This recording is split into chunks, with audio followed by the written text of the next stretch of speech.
কেমন আছেন আপনারা? জিজ্ঞেস করলাম এই কারণে, কারণ আজকের দিনে দাঁড়িয়ে আশেপাশে যাকেই দেখছি সে দুঃখী আর ব্যাকুল। সে ভাবে সংসারে সব থেকে বেশি দুঃখ শুধু তার জীবনেই আছে, সব থেকে বেশি সমস্যা তার জীবনেই আছে। সংসারে এমন কেউ নেই যার জীবনে কোনো সমস্যা নেই, আর সংসারে এমন কোনো সমস্যা নেই যেটার সমাধান মানুষের কাছে নেই। কিন্তু সেই সমাধান খোঁজার জন্য নিজের বন্ধ দ্বারগুলিকে খুলে এগিয়ে যেতে হবে, সাহস করে এগিয়ে যেতে হবে। কিন্তু কিছু মানুষ কি করেন? নিজের মাথায় হাত দিয়ে কোনো এক কোণায় বসে নিরাশ হয়ে নিজের ভাগ্যকে তিরস্কার করেন। না, এটা কখনোই করবেন না। কর্ম করুন, এগিয়ে যান, সাহস দেখান, আর সব থেকে জরুরি কথা, সংযম হারাবেন না। কারণ আপনার লক্ষ্য যতই কঠিন হোক না কেন, সেটা অবধি পৌঁছানোর রাস্তা আপনার পায়ের তলা দিয়ে সর্বদাই যাবে। রাধা রাধা। দুঃখ কি, ভয় কি, এদের কিছুটা এইভাবে ভাবা যেতে পারে। জীবনে যখনই আপনি কিছু একটা লাভ করবেন, তখন সেটা হারানোর ভয় তার সাথেই চলে আসে। যেমন আপনি যদি ধন অর্জন করেন, ধন হারানোর ভয় তার সাথেই চলে আসে। সম্পত্তি অর্জন করলে সেটা লুট হবার ভয় তার সাথেই চলে আসে। আর এটা জীবনের সাথেও হয়। যেই মুহূর্তে আপনি জন্ম নেন, মৃত্যুর ভয় তার সাথেই চলে আসে। জন্ম না নিলে মৃত্যু কিভাবে হবে? মৃত্যুর ভয় কোথা থেকে আসবে? এবার এই ভয় কি সেটা আপনাকে বুঝিয়ে বলি।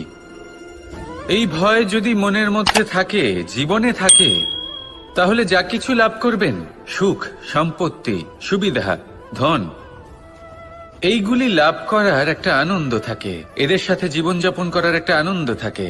এই ভয় সেই আনন্দ আপনার থেকে কেড়ে নেয়।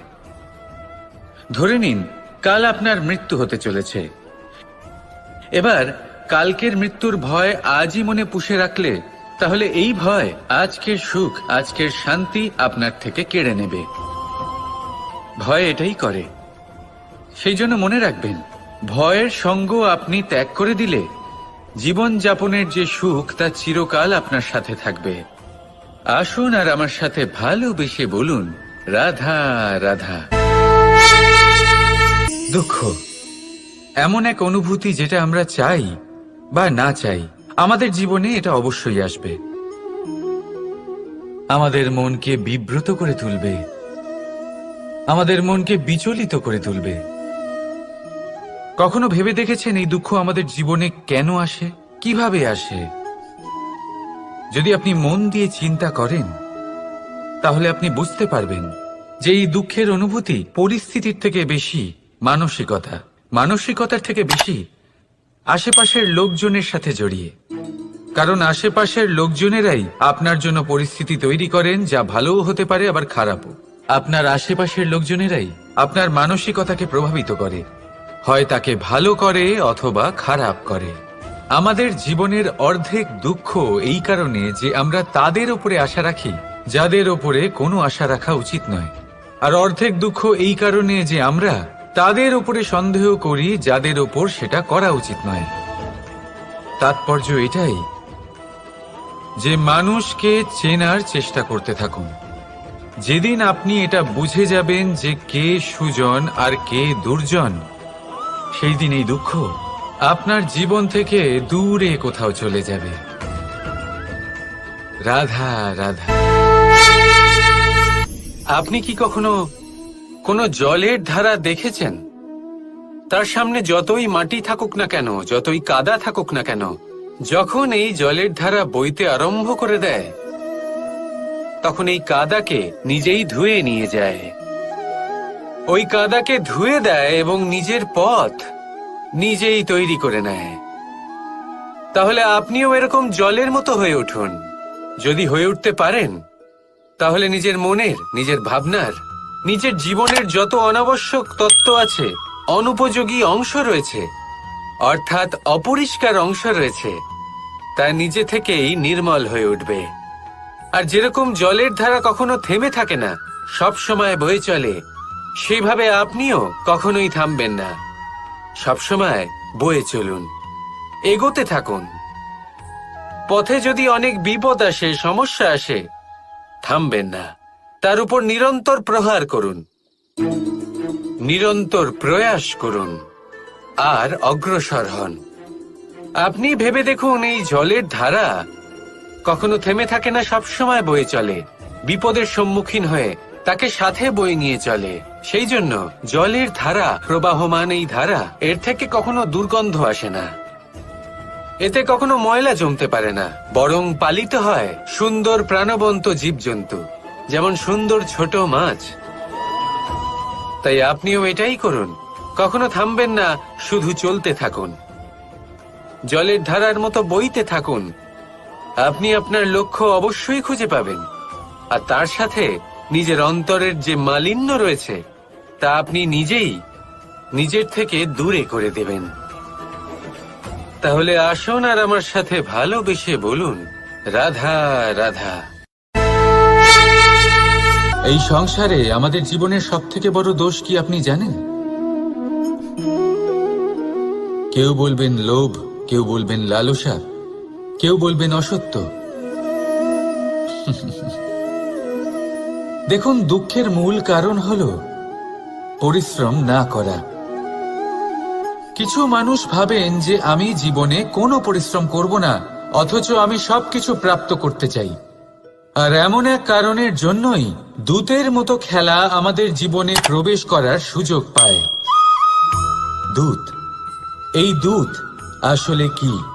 দূত অর্থাৎ কোনো পরিশ্রম ছাড়াই অন্য কেউ পরিশ্রম করে যা অর্জন করেছেন, যে সুখ সুবিধা অর্জন করেছেন, তা নিজের জন্য শুধুমাত্র একটা খেলার মাধ্যমে নিজের করে নেবার ইচ্ছে। আর এই ইচ্ছে অত্যন্ত বিনাশকারী হতে পারে। এই ইচ্ছে যদি আপনার বিবেক, আপনার মন, আপনার চেতনা, আপনার ভাবনা প্রবাহিত করে ফেলে, তারপরে আপনি চেষ্টা করতে শুরু করে দেবেন, আর সেইখান থেকেই আপনার পতন শুরু হবে। এই চেষ্টা করবেন যে অন্য কারোর জীবনের সমস্ত ধন, তার সমস্ত জীবন সম্পূর্ণভাবে নিজের করে নেওয়ার।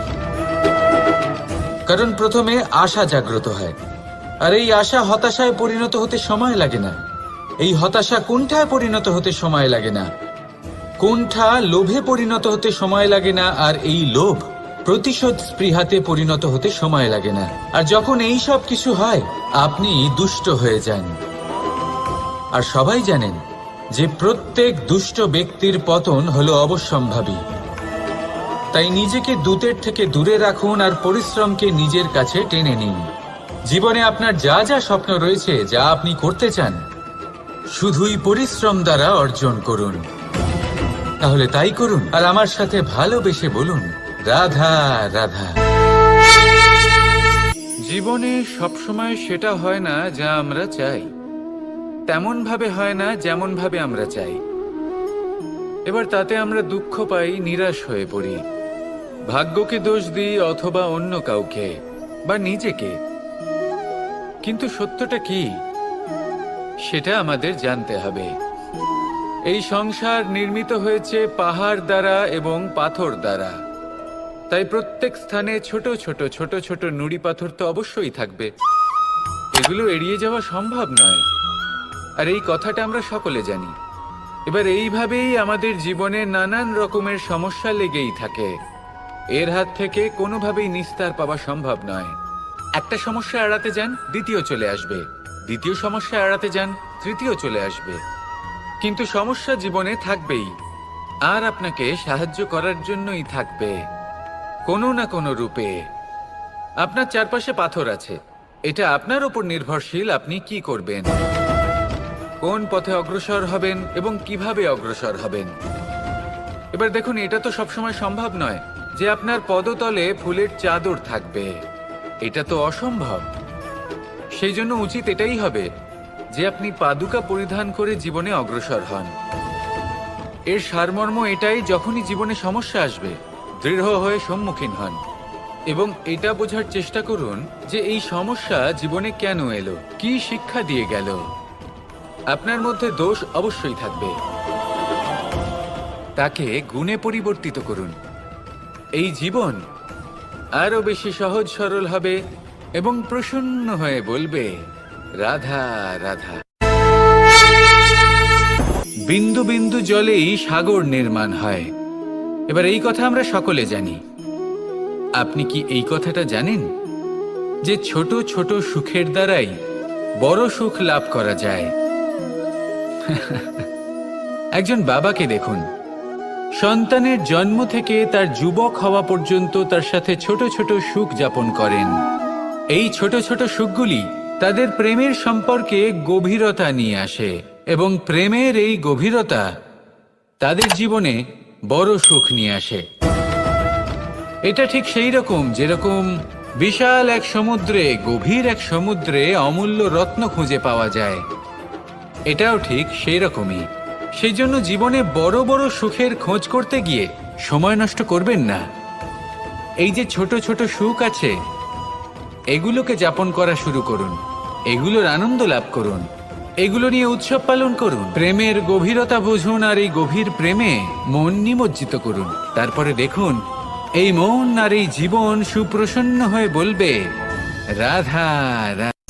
সুখ আর অভিজ্ঞতা, এই দুই জীবনে একসাথে কখনোই আসে না।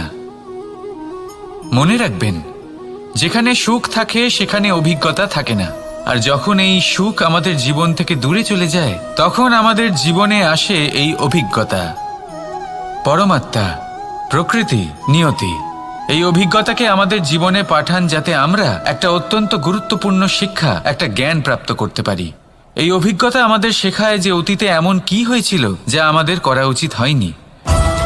আমাদের শেখায় ভবিষ্যতে এমন কি আছে যা আমাদের করা উচিত আর কি করা উচিত নয়।